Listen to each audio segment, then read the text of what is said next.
എല്ലാവർക്കും അറിയാവുന്ന പോലെ തന്നെ നമ്മുടെ സൂപ്പർ ബസാറിലെ KNM വിഭാഗമായിരുന്നു അവരെ വെല്ലുവിളിച്ചുകൊണ്ട് കത്ത് കൊടുത്തത്. അസ്സലാമു അലൈക്കും വറഹ്മത്തുള്ളാഹി വബറകാതുഹു. അൽഹംദുലില്ലാഹി വസ്സലാത്തു വസ്സലാമു അലാ റസൂലില്ലാ.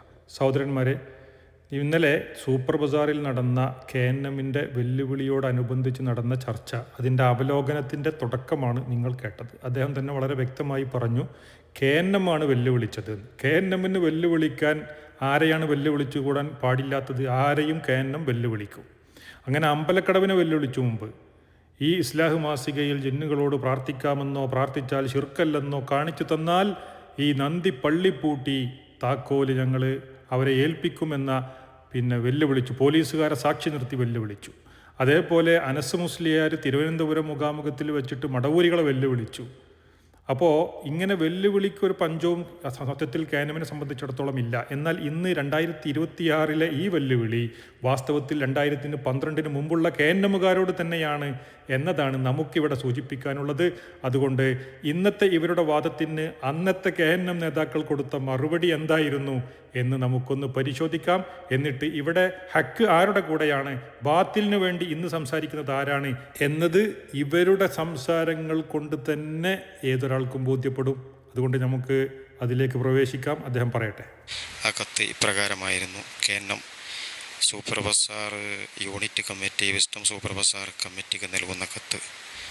സത്യത്തിൽ ഈ 2026 സൂപ്പർ ബസാർ KNM യൂണിറ്റ് കൊടുത്ത ആ കത്ത്, അത് 2012 മുമ്പുള്ള KNM യൂണിറ്റിന് കൊടുത്താൽ തന്നെ, അന്ന് പറഞ്ഞ മറുപടികൾ കേട്ടാൽ തന്നെ അത് പരിഹരിക്കപ്പെടാവുന്ന പ്രശ്നമേ ഉള്ളൂ. ഇരിക്കട്ടെ, നമുക്കതിലേക്ക് വരാം. ആദ്യം അദ്ദേഹം പറഞ്ഞു തുടങ്ങട്ടെ, നമുക്ക് വിഷയത്തിൻ്റെ മർമ്മത്തിലേക്ക് വരാം. സൂപ്പർ ബസാറിലെ മുജാഹിദ് യുവജന കൂട്ടായ്മ എന്ന വാട്സപ്പ് ഗ്രൂപ്പിൽ നടന്ന ചർച്ചയുടെ പശ്ചാത്തലത്തിലാണ് ഈ കത്ത്. ഇസ്ലാഹ് മാസികയിലെ P. അബ്ദുൽ ജബ്ബാർ മൗലവി എഴുതിയ അമ്പലക്കടവിൻ്റെ അതിഗംഭീര ചോദ്യങ്ങൾ എന്ന ലേഖനത്തിൽ താഴെ കാണുന്ന ഭാഗവുമായി ബന്ധപ്പെട്ട ചർച്ച പ്രസ്തുത ഗ്രൂപ്പിൽ നടക്കുകയുണ്ടായി. അപ്പോൾ സഹോദരന്മാരെ, ഈ 2026 KNM സൂപ്പർ ബസാറിലെ വാട്സപ്പ് ഗ്രൂപ്പിൽ ചർച്ച ചെയ്യുന്നത് 2007 ഇസ്ലാഹ് മാസികയാണ്. മടവൂരികളും കുബൂരികളും ഛർദ്ദിച്ച് കൈയൊഴിച്ച വിഷയം അത് വെട്ടി വിഴുങ്ങിയിട്ടാണ് ഇപ്പോഴും ഈ സൂപ്പർ ബസാറിലെ KNM യൂണിറ്റ് ചർച്ച ചെയ്തുകൊണ്ടിരിക്കുന്നത്. അന്ന് KNM കൊടുത്ത മറുപടി കേട്ടാൽ തന്നെ ഇവർക്കുള്ള വായടപ്പൻ മറുപടി അവിടെയുണ്ട്. അതുകൊണ്ട് ഇവൻ പറയട്ടെ, ഇവർ തുടരട്ടെ. നമുക്ക് ആ വിഷയത്തിൻ്റെ മർമ്മത്തിലെത്തുമ്പോൾ അത് അവസരോചിതം നമുക്ക് കേൾക്കാവുന്നതാണ്. രാത്രിയുടെ ഇരുളിൽ തപ്പിത്തടഞ്ഞു നീങ്ങുന്ന ഒരാൾ തൻ്റെ തൊട്ടടുത്ത് നിന്ന് ശബ്ദം കേൾക്കുന്നു. ആളെ കാണുന്നില്ല. തൻ്റെ മുമ്പിലുള്ള ഈ ശബ്ദത്തിൻ്റെ ഉടമ ജിന്നായിരിക്കാം എന്ന വിശ്വാസത്തിൽ എന്നെ ഒന്ന് സഹായിക്കുമോ, ഒരു വെളിച്ചം തരുമോ എന്ന് ആവശ്യപ്പെട്ടാൽ അത് അബൗദ്ധികമോ കാര്യകാരണ ബന്ധത്തിന് അപ്പുറമുള്ളതോ അല്ലെങ്കിൽ സൃഷ്ടിയുടെ കഴിവിൽ പെടാത്തത് തേടുകയോ ഉള്ള ആ സഹായാർത്ഥന ശിർക്കുമല്ല. അപ്പോൾ സഹോദരന്മാരെ, ഇദ്ദേഹം വായിച്ച ഇസ്ലാഹ് മാസികയിലെ പ്രസ്തുത വരി അവിടെ ജിന്നിനെ ഉദ്ദേശിച്ചതിന് പകരം അള്ളാഹുവിനെ ഉദ്ദേശിച്ചാൽ നിങ്ങളൊന്ന് ആലോചിച്ച് നോക്കൂ, അതിൻ്റെ അപകടം എത്രയാണ് എന്ന്. രാത്രിയുടെ ഇരുളിൽ തപ്പിത്തടഞ്ഞു നീങ്ങുന്ന ഒരാൾ തൻ്റെ തൊട്ടടുത്ത് നിന്നൊരു ശബ്ദം കേൾക്കുന്നു. തൻ്റെ തൊട്ടടുത്ത് നിന്നൊരു ശബ്ദം ഇങ്ങനെ കേൾക്കുമ്പോൾ ഇത് അള്ളാഹുവാണ് എന്നൊരാൾ വിചാരിച്ചാലുള്ള അവസ്ഥ എന്താ? ആളെ കാണുന്നില്ല, തൻ്റെ മുമ്പിലുള്ള ഈ ശബ്ദത്തിൻ്റെ ഉടമ അള്ളാഹു ആയിരിക്കാം എന്ന വിശ്വാസത്തിൽ ഒരാൾ ഒരു മെഴുകുതിരിയോ തീപ്പെട്ടിയോ വെളിച്ചമോ ആവശ്യപ്പെട്ടാൽ അവൻ അള്ളാഹുവിനെ സൃഷ്ടികളിലേക്ക് ഇകഴ്ത്തുകയും അള്ളാഹുവിൻ്റെ ഔന്നിത്യത്തിനും മഹത്വത്തിനും നിരക്കാത്ത കാര്യം അള്ളാഹുവിലേക്ക് ചേർത്തി പറയുകയുമല്ലേ ചെയ്യുന്നത് എന്നത് മാത്രം ആലോചിച്ചാൽ പോരെ ഇത് അള്ളാഹുവിലേക്ക് ചേർത്തി പറയാൻ പറ്റുന്ന കാര്യമല്ല എന്ന് ബോധ്യപ്പെടാൻ. എന്നിട്ട് ഇതാണ് അള്ളാഹുവിലേക്ക് ചേർത്തി പറയണം, അള്ളാഹുവിലേക്ക് പോകേണ്ട ചോദ്യം ജിന്നുകളിലേക്കാണ് അവിടെ പോകുന്നത് എന്ന് ഇവർ വാദിക്കുന്നത്. നഊദു ബില്ലാഹ്, എന്തുമാത്രം വലിയ കുഫിരിയത്തിൻ്റെ വാദമാണ് ഇത്. തനിച്ച കുഫിരിയത്താണ് എന്ന് അരീക്കോട്ടുകാരനും KNMകാരനുമായ റഫീഖ് സലഫി തന്നെ പറയുന്നത് നിങ്ങൾ കേട്ടുനോക്ക്. അള്ളാഹു ശബ്ദം പുറപ്പെടുവിച്ച് മനുഷ്യർക്കിടയിൽ പ്രത്യക്ഷപ്പെടുകയോ അങ്ങനെ അവതാര സങ്കല്പത്തിലേക്കല്ലേ KNM പോയിക്കൊണ്ടിരിക്കുന്നത്. അതുകൊണ്ട് അതിൻ്റെ ഗൗരവത്തെ സൂചിപ്പിക്കുന്ന റഫീഖ് സലഫിയുടെ വോയിസ് നിങ്ങളൊന്ന് കേൾക്കുക, ശേഷം ഞാൻ പറഞ്ഞു തരാം. അള്ളാന്റെ ശബ്ദം കേട്ടു എന്ന് വിചാരിക്കാൻ പറ്റുമോ? മരുഭൂമിന്നായാലും ഇരുട്ടുന്നായാലും കടലിനായാലും കരയുന്നാലും എവിടുന്നായാലും ഒരു ശബ്ദം കേട്ടാൽ അത് അള്ളാന്റെ ശബ്ദം എന്ന് വിചാരിക്കാൻ പറ്റുമോ? എവിടുന്ന് നിങ്ങൾ എണീറ്റ് വരുന്നത്? എത്ര വലിയ കുഫ്രങ്ങൾ! അള്ളാഹിന്റെ ശബ്ദം കേട്ടു എന്ന് പറഞ്ഞാൽ അത് അല്ലാവോ? അത് അല്ല എന്ന് ഉറപ്പല്ലേ? കുഫറല്ലേ? ഇനി അത് അള്ളാഹിന്റെ ശബ്ദം എന്ന് വിചാരിച്ചാൽ അത് ഷിർക്ക് വന്നില്ലേ? കാരണം അള്ളാഹ് പങ്കു ചേർക്കലല്ലേ?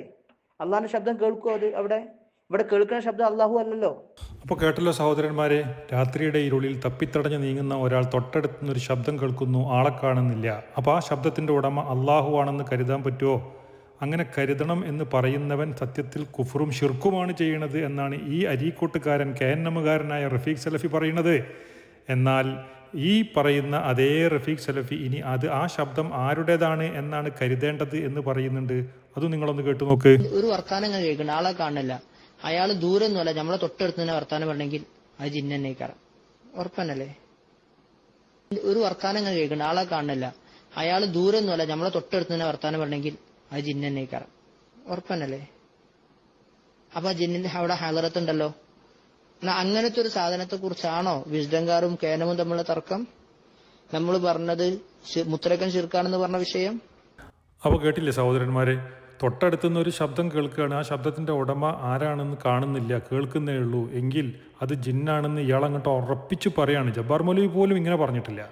ഇങ്ങനെ ഉറപ്പിച്ചും തറപ്പിച്ചും അത് ജിന്നായിരിക്കാം എന്ന് പറഞ്ഞ റഫീഖ് സലഫി ഇവിടെ ജീവിച്ചിരിക്കെ അദ്ദേഹത്തിൻ്റെ പേരിൽ യാതൊരു ന്യൂനതയും കാണാതെ റഫീഖ് സലഫിയെ KNM-ന്റെ വായാടിയായി കൊണ്ടു നടക്കുകയും അതേസമയം അബ്ദുൽ ജബ്ബാർ മൗലവി എഴുതിയ ആ വാചകത്തിൽ ശിർക്ക് കാണുകയും ചെയ്യുന്ന ഈ ഇരട്ടത്താപ്പ് 2012 ആദർശ മാറ്റത്തിലൂടെ ഈ വൈരുദ്ധ്യമാണ് നമ്മൾ നിരന്തരം കണ്ടും കേട്ടും കൊണ്ടിരിക്കുന്നത് ഇവരിൽ നിന്ന്. അപ്പോൾ സഹോദരന്മാരെ, ഇവിടെ വളരെ കൃത്യമാണ് കാര്യം. ഈ അബ്ദുൽ ജബ്ബാർ മൗലവി എഴുതിയ രാത്രിയുടെ ഇരുളിൽ തപ്പിത്തടഞ്ഞ് നീങ്ങുന്ന ഒരാൾ തൊട്ടടുത്തുനിന്ന് ഒരു ശബ്ദം കേൾക്കുന്നു, ആളെ കാണുന്നില്ല. അപ്പോൾ തൻ്റെ തൊട്ടടുത്തുള്ള ഈ ശബ്ദത്തിൻ്റെ ഉടമയെ പറ്റിയാണല്ലോ ജബ്ബാർ മൗലവി എഴുതിയത്. ആ ജബ്ബാർ മൗലവി അതിനെക്കുറിച്ചാണല്ലോ ജിന്നെന്ന് പറഞ്ഞത്. അത് തന്നെയല്ലേ റഫീഖ് സലഫിയും പറയുന്നത്? തൻ്റെ തൊട്ടടുത്തുനിന്നൊരു ശബ്ദം കേൾക്കുന്നുണ്ട്, ആ ശബ്ദത്തിൻ്റെ ഉടമയെ കാണുന്നില്ല, എങ്കിൽ അത് ജിന്നെന്നായിരിക്കാമെന്ന് ഉറപ്പിക്കുകയാണ്.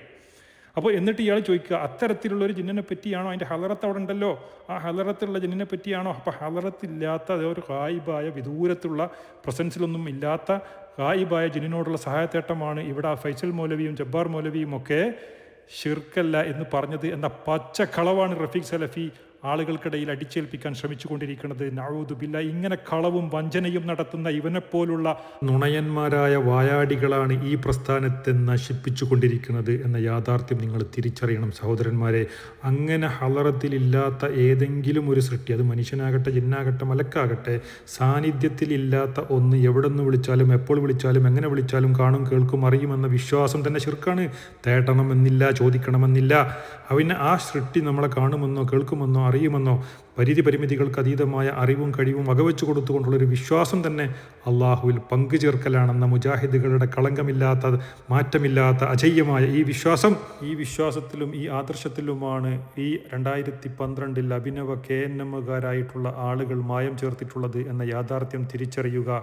അതുകൊണ്ട് അബ്ദുൽ ജബ്ബാർ മൗലവി എഴുതിയ പ്രസ്തുത ലേഖനത്തിൽ രാത്രിയുടെ ഇരുളിൽ തപ്പിത്തടഞ്ഞു നീങ്ങുന്ന ഒരാൾ തൊട്ടടുത്തുനിന്നൊരു ശബ്ദം കേൾക്കുന്നു, ആ ശബ്ദത്തിൻ്റെ ഉടമ മനുഷ്യനാണെന്ന് കരുതി മനുഷ്യരോട് ചോദിക്കേണ്ട കാര്യം മനുഷ്യരോട് ചോദിക്കുന്നതിന് പകരം ആ ശബ്ദത്തിൻ്റെ ഉടമ ഒരാൾ ജിന്നാണെന്ന് തെറ്റിദ്ധരിച്ചാൽ അതിനെ അള്ളാഹുവിൽ പങ്കു ചേർത്തു, മനുഷ്യരിൽ പങ്കു ചേർത്തു എന്ന് പറയുന്നതിന് പകരം അള്ളാഹുവിൽ പങ്കു ചേർത്തു എന്ന് പറയുന്നവർ വാസ്തവത്തിൽ അള്ളാഹുവിനെ സൃഷ്ടികളിലേക്ക് ഇകഴ്ത്തുകയും സൃഷ്ടികളിലേക്ക് തുലനപ്പെടുത്തുകയും കുഫ്രിയത്തിൻ്റെ വാദവുമാണ് അവതരിപ്പിക്കുന്നത് എന്ന യാഥാർത്ഥ്യം നിങ്ങൾ തിരിച്ചറിയണം സഹോദരന്മാരെ. അതുകൊണ്ട് ഇത് അള്ളാഹുവിൽ പങ്കു ചേർക്കൂല എന്ന് മാത്രമേ അവിടെ പറഞ്ഞിട്ടുള്ളൂ. അല്ലാതെ ജിന്നിനോട് ചോദിക്കാമെന്നോ ചോദിക്കണമെന്നോ ചോദിക്കേണ്ടതാണെന്നോ ചോദിച്ചാൽ കുഴപ്പമില്ല, തെറ്റില്ല, കുറ്റമില്ല എന്നൊന്നും ജബ്ബാർ മൗലവി അവിടെ പറഞ്ഞിട്ടില്ല എന്ന യാഥാർത്ഥ്യം വീണ്ടും വീണ്ടും നമ്മളെ ബോധ്യപ്പെടുത്തുന്ന രൂപത്തിലായി ഈ പറയുന്ന സൂപ്പർ ബസാറിലെ സംവാദ വ്യവസ്ഥയും എന്ന യാഥാർത്ഥ്യം. ഇൻഷാ അള്ളാഹ് നമുക്കിതിൻ്റെ തുടർച്ച അടുത്ത ഒരു വീഡിയോയിൽ നമുക്ക് കണ്ടിന്യൂ ചെയ്യാം. അള്ളാഹു അനുഗ്രഹിക്കുമാറാകട്ടെ.